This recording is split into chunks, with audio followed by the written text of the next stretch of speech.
the most important thing for knowledge transfer, and the tip I get, is that show how it's working. What are key factors that made it happen? Was there some ambassador, a mayor who supported it? Was there an entrepreneur who was really willing to succeed?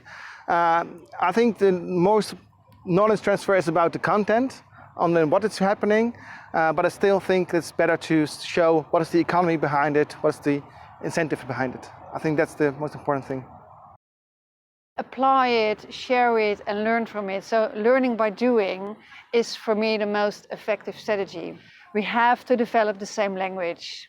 As long as one person is speaking about waste management, and others say, "Oh, I want to be circular," and they don't come together, then you have a big barrier, and then there is no way to really practical change because you don't hear each other, right? So we also have to solve this as well. How do you learn from the way others approach a problem? How do they look at the problem and how do they come to the solution? For me, it's sometimes more about the process as such rather than about the practical solution, because there you have so many different contexts. The experience here, I think that the field trips were very helpful, so to really see, feel, touch solutions, to understand them well, and also to have the possibility to look a bit behind, because if you only have it in a written way or in pictures, it might be too simple and not deep enough. So I think that like a field trip is a good idea.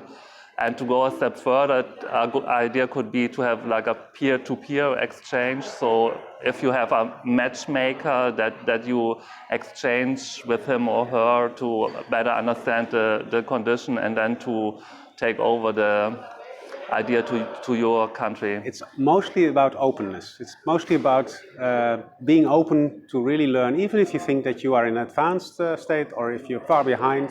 It doesn't matter. I think it's about openness to let's say, to learn. It can be about the organizational aspects you like to learn. It can be on very technical aspects, but mostly it's about trying to find exactly the differences, the barriers, to find the solutions, so the opportunities.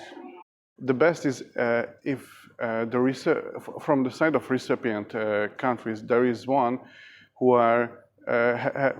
has the wider knowledge. It means that if you have a civil servant or stakeholders working for NGOs, for green NGOs, this is the best because he or she knows about technologies, somehow knows about the governmental or legal situation and all the context of the recipient localization. So I think that the first of all and the most important is to take someone who are also very active in the field.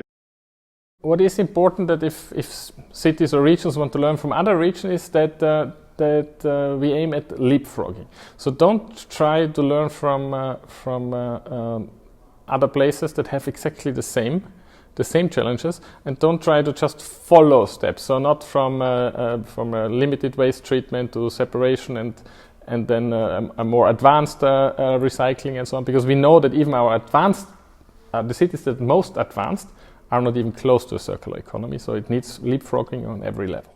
We found very useful to unpack the solution that's coming from abroad and to simplify it. So we provided to our stakeholders simple schemes to discuss about the original solutions in order to understand which are the key principles that can be applied and be site-specifically applied in our recipient case. Keep it simple.